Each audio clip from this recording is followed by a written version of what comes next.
Hello, good afternoon. Thank you for all your time today to participate. I'm Joe from Matrix Invent. We are the Thales Sentinel partner, for this South Asia Pacific region, covering ASEAN and also Australia and New Zealand. So we actually plan a series of software monetization awareness webinar from now on, perhaps even for different subjects, in the coming months, to really promote more awareness about what is software monetization and what is software licensing and monetization tool means. I think these are the two new words, which I think started about a year or 2 years ago, which a lot of people are still not quite aware of what does it mean, though it's very straightforward terminology. And then from the Europe and US, they are really marketing these two terms as SM and SLM aggressively for all businesses. So that would be good that if you can share what is SM and SLM. But basically, in the past, it's called licensing, protection and delivery. But today they call it software monetization and software licensing and monetization tool.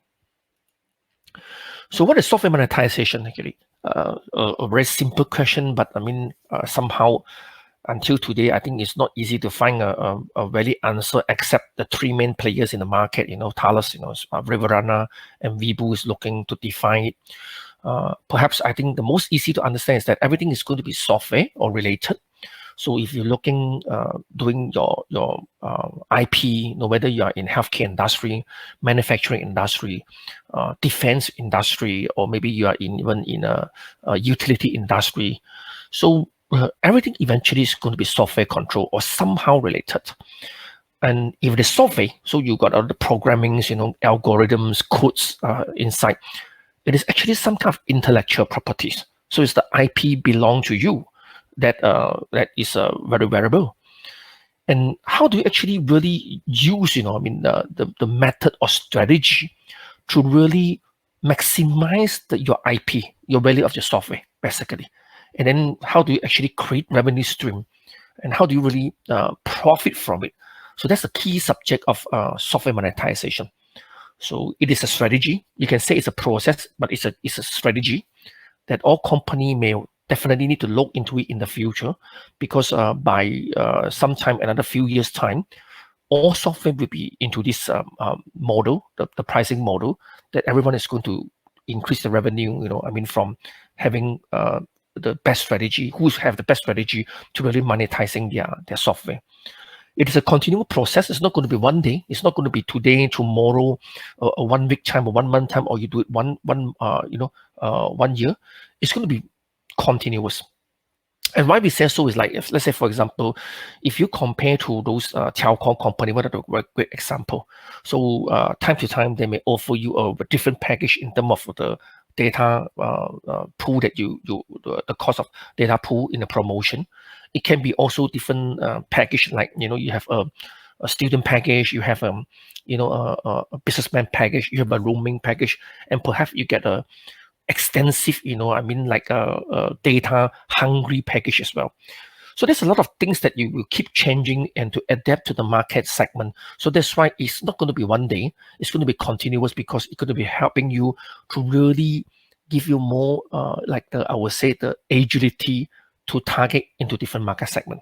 Okay, so via business model, the conventionally we talk about perpetual, we talk about time, subscription, and then today we talk about usage, and it is coming to be even some people talk about KPI based as well. How do you actually to perform a service using the software when achieve certain KPI, then you will only start to really build a customer. So there's various models, that are available these days. In fact, even in time subscription, which is one of the key model these days changing in the market. So you're talking about even you have 6 months, 4 months, 3 months, or even 1 year or 2 years times. So there's a lot of agility involved to help you to really position into different market segment. So that's software monetization in a way. Yeah. Protect the intellectual property, but important is that while you're protecting it, you must,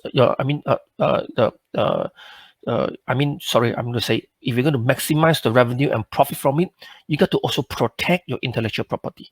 So it is because of software, it can be also easily be hacked or maybe reverse engineer, and people can able to see the codes that you have. So the best thing to do is that, while you're making profit from your IP, you have to protect your asset. And that's the key message of what's software monetization. You're going to maximize your profit from it. You're going to be really protecting your IP.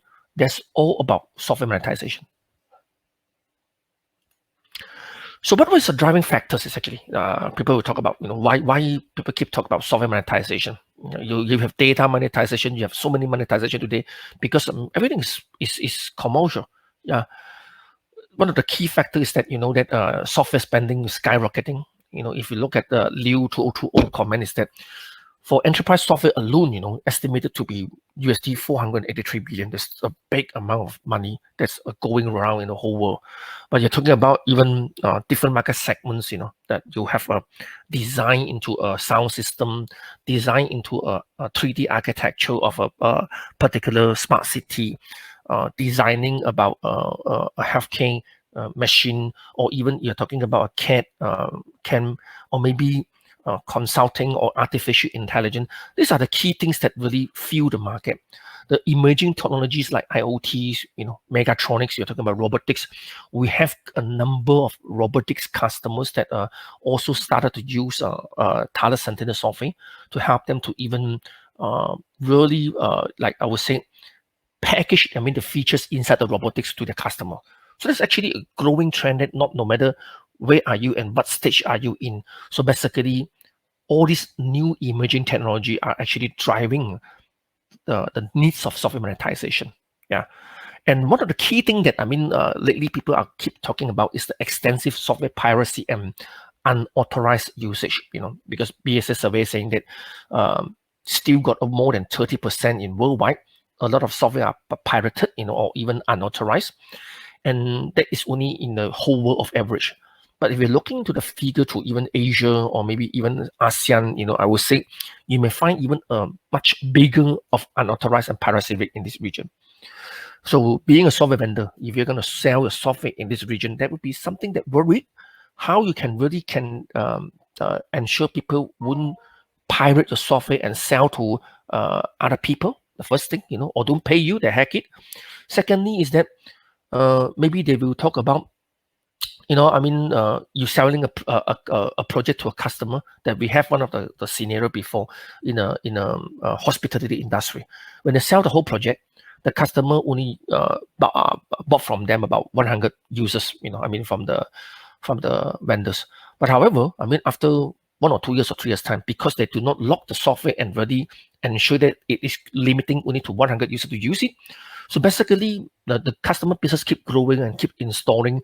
It sometimes can be unintentional and also install those unauthorized software to more than 200 and 300, 400 users. So basically, but can the customer pay you? Maybe even the management do not aware that. They can pay you the software, but just they do not, how do I say, actually able to really know that, how extensive is the software that used in the organization. And eventually, you got a leak revenue. Basically, the revenue is for you, but you did not really ensure that this leak revenue encounter and claim back to your own revenue stream. So that's the key driving factors of today. And because of that, there is the need of software monetization tool in the market. So that's why they call it SLM. SLM, the short form is SLM. Again, like I say, it's a bit this term started about 2 to 3 years time ago. If I'm away, because I have been in the market for almost about 8 years in this market segment, and we found that SLM is now aggressively promoted by a lot of IDC, or vendors, on these things, So in short, it is just actually a tools that help you to achieve the software monetization strategy that you have. Okay, so the tool actually is something that it can provide you also the functionality to do encryption, obfuscation, so that you can protect your code while you're trying to really profit from it. And then it can also give you a lot of like various licensing model package that whatever you can name, I mean, in the market, or even in the future, whatever they can include it, they will upgrade into the tools itself. And today they even talk about custom tools. So what is meant by custom tools is that you can even combine, like the time subscription features. You can really do a hybrid model of concurrent users. You can also put KPI usage based, to put everything into your modeling. So that become a custom model that you can use it or to charge into a different market segment for your own business. Okay, so that's the key thing about it, the agility to provide different licensing package models. Yeah. So it also provides in capability of automation. Okay, that's a good, very good point that people may not aware that today, because software monetization is not just only something that you sell a software, you're trying to issue a software and then you support the software, but you're talking about even to develop a kind of like relationship with your customers, that if they're going to be subscribed to your software, how they're going to renew, how they're going to interact with you, how they're going to be able to flexible to increase and reduce features, how in certain segment that they talk about how they can actually even want to buy software from you automatically from the web without even notify you when the skills are going bigger. And how can they actually able to really include or change? Sometimes, some user SME just pay by credit card. Can they just do it by themselves? So these are all, the integratable modules that I would say.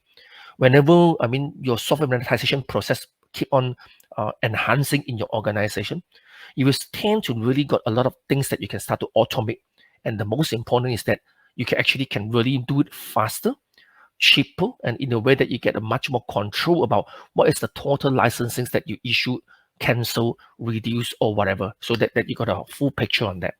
So we call operational efficiency as well. So that's one of the key things that how SLM can help. Yeah. And it provides continuous R&D and certified OOS and coding platform. This is also very important. Imagine that if you are going to have a homegrown software, I think the key thing in between SLM is that all company naturally will start to have certain kind of like licensing control software within their own in-house, I would say, because it's very natural. You develop a CRM software, you develop a robotic software, you will start to tend to just start it with own people to control the software. Yeah. But however, if you look into it, even when you are talking about today, you write a software, you got a platform must be able to run on Windows. You got a platform that may be run on Mac, and then you got a platform that you need to run on mobile on Android, and you got a platform that maybe run on Apple iOS as well. So imagine all this platform of software, because they keep changing, upgrading, and patching every now and then. Okay, so that will be a very, very, I would say, a very tedious and resource-driven tools that you will need to really catch up with them. So because when you are doing focusedly developing your own software to the market, and why you need to spend time that you really use all this effort, to really testing your software with different platform, testing, even exploring if there's a new platform arrive, So all these are actually eating up to your resources, and that become a problems in your competition, and you can't really grow. So and that is the key things that why there is an existence of SLM tools available in commercial, so that maybe you can see it's a fee, and then when there's a fee, but in a way, if you can really reclaim, the fee by increasing your revenue by profit more, and then you can also save from your process by automating it. Even talking about from 3 to 4 headcounts, to come down to even 1 headcount, or even admin can issue the license. That is a huge cost saving. So if you look into it, so that's why things are really, driving these SIM tools, the existence and the availability in the market, and the growth in this market you're foreseeing from 2018 to 2025 is estimating to be double digit per year. 10.1, I think it's going to be very low profile to calculate the rate until 2025. So what is the key thing of this message of SLM tool in the market? So we talk about software monetization, the concept of why you need to do software monetization. We talk about software monetization tools. What is the drivers to that cause that you need these tools in the market? That's why that combined to become SM and SLM, the concept of it. Yeah. So licensing model, that's one of the key things. I mean, I think one of the research done by Thales in the past 2 years with most of their important major customers in the past 2 years, they have one of the key message from the customer is that why do you want to use software licensing and monetization tools? The greatest feedback from them, 75% above, is talking about because we want to make more money. We want to increase the revenue. So that's why licensing and business model become very important. So in this part of the world, we tend to really talk about how using this licensing, the dongle, to really protect the software. But the majority of the shift of tomorrow is talking about protection is a must, whether you like it or not. But how do you really utilizing this to make even more money and tap into different market segments? That's very important. I have one use case that in Singapore before to talk about one of the robotics company. They used to sell the robots to a particular customer by project basis, like sell the whole robots, or sometime by 2 years or 3 years time. So now, because their robots is very functioning well, sometimes can be very informative in certain events and exhibition. So people will come to them and say, hey, I just need you for this campaign for 3 months and 4 months. So if you do not have that business model for them, they won't buy from you. But if you have that business model like a leasing or time subscription for them, well, no harm. They can just buy for you. And in a way, if you look at it, you do not actually reduce your current business stream. You still sell whatever in a project basis. However, you open up a new market segment that you are targeting some events people who will buy the time of 3 months or 6 months from you. And because of that, you actually increase the revenue stream from there. Yeah. So this is one of the example. And in fact, even you talk about some of the software, ERP, you can add on certain module, and perhaps sometimes they just buy the back-end ERP from you, but they do not buy the payroll from you. But eventually they may say, I only do payroll once in a month. Why do I need to pay you? And eventually, if you have a creative idea to talk about, why not you change the particular payroll module into like a per usage base. So every time by 30 days, I only use it for 3 days. And then you charge this customer for that 3 days. And you may actually even open up another opportunity and competitiveness to really hit direct to your, competition, that you have such a model and the customer are much more willing to buy and use your software because, you are much more agile. So the licensing business model are quite a lot, in the past, you talk about package. Package is those like the out of the box, if you're old enough, like me, maybe 10 years ago or 15 years ago, when you buy Microsoft Office, you still got a CD, and then ship it to you. And then for Office, no matter OEM or Office version. So basically, there's out of the box concept at the time. And then the entire industry start to move into perpetual to talk about I sell you a software, and then I charge you a percentage of 15%, 20%, of the maintenance. In fact, this model will still available. I wouldn't say it will go away completely, but it's still available. It depends on whether are you much more into a project science or your productization or product science. So if you're product science, you will tend to move into others new market stream by even talking about features. So if I got a ERP, how can I get a payroll for you? How can I get a HR module? How can I include even a warehousing module? Or maybe from a CRM, how can I have a telemarketing? How can I improve even to talk about customer support call center module, and eventually even internet smart digital marketing module? So these are the features that you can keep on add up, to even charge more or even talk about to really realize your IP to your user. So very important. So you may think about, why is such important to even do it at the very beginning stage? Just imagine if you really install your software and sold the software to your customer. If they are not able to get connected to you, or you are not so easy to able to upgrade the features per their wish, so it become a very problematic issue of they feel that hard to endorse your software, hard to roll out your software in the organization, and that become a potentially blocking stone of the entire issue of your software. Then you got that's why it is important if you plan early, then you can able to allow your software to be able to proceed to really become easy to upgrade for with new features, that will become the competitive advantage for yourself as well. Yeah, so you got processor-based, software. These days, and going to code-based. How do you actually really log into that to the license? How do you do a networking concurrent footing license? In a way, the concurrent can be just very basic, like connecting to the server, or even allow them to check out, check in. Because some customers say that I got the mobile user who need to check out 10 minutes and then come back, or 10 days when they come back, or 10 months when they come back. Then how do you trace it, and how do you actually even make full use of this, become one of the functionality can be commercialized for yourself as well. That's important. Subscription, no doubt, I think is a very key thing, because by 2021, Tom Mason, he's a well-known guru in doing this software monetization research in the whole world. That by 2021, over 50% of the software revenue in the world perhaps is actually coming from subscription. So the shift is going more and more. In the future, that you can see all this recurring revenue is going to be the main model of the business model in the future.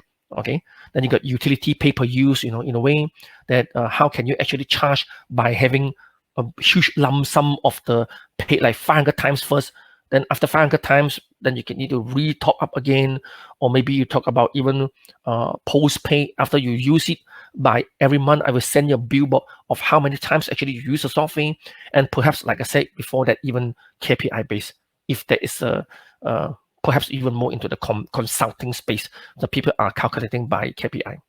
Yeah. So that's all the concept. I think we are still within time for the 30 minutes. However, we just go through a bit more into our portfolio to talk about. If you look at this diagram, it's very simple to understand how Thales Sentinel software licensing and monetization stand for. Okay, so you do a protection. Every time before you want to launch out, you do a protection. You're going to obfuscate your codes, or you encrypt it in a way. So by hardware dongles key, or by soft keys, whatever your choice, or by hybrid if you want to so.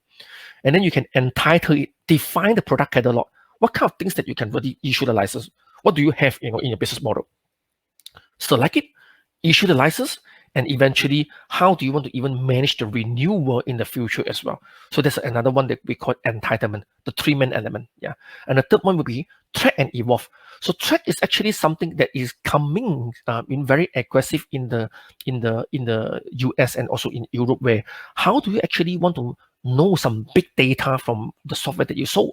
So if you're connected, or maybe time to time when they're connected for upgrade, can you ship back the data to you and say that, this module are widely used by your customer. On this module, no one like to use it. So eventually you have some kind of like data that how you want to really enhance and improve your most popular software module and build everything more upon it.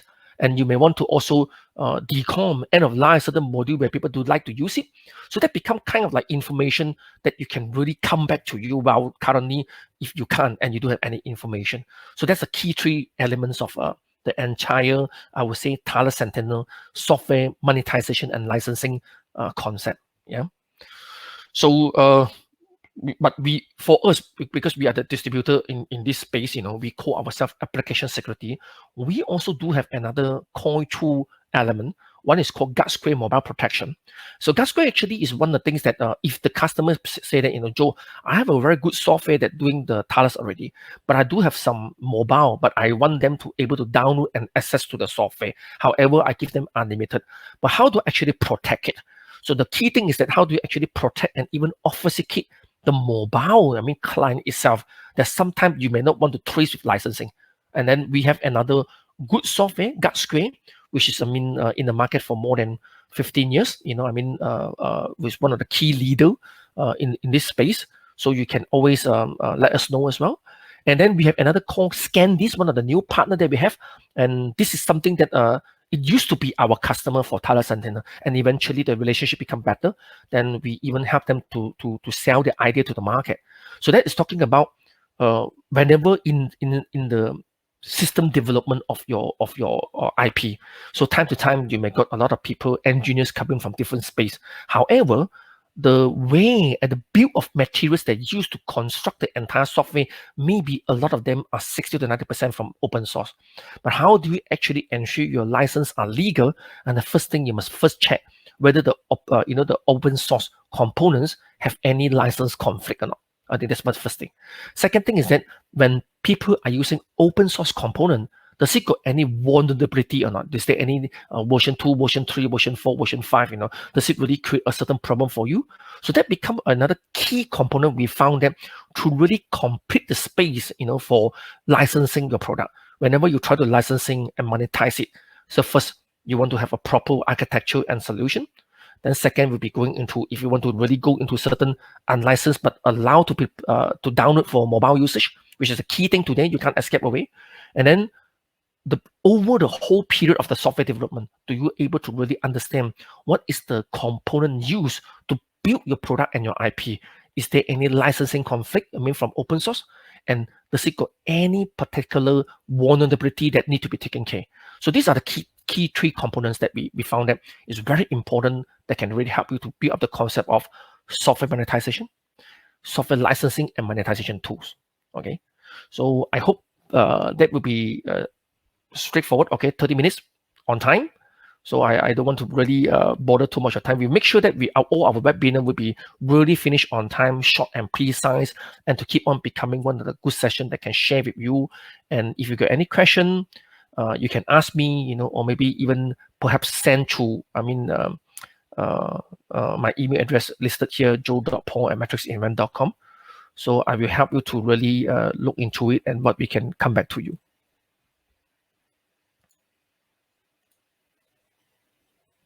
Okay, I'm trying to see if any question,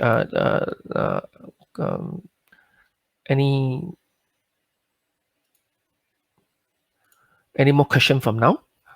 So do remember, we will send up the link as well to you if you want to recap in a way, and also let us know that, in the case that you want us to help you to really go through the idea of software monetization and software and licensing monetization tools, in the market, we'll be willing to do so. So okay, just let us know. No obligation, and we will help you to do so as well. Okay, thank you. So it's on time for 2:30, and have a good day. I think I would say have a good weekend ahead for all. Yeah. All right. Bye.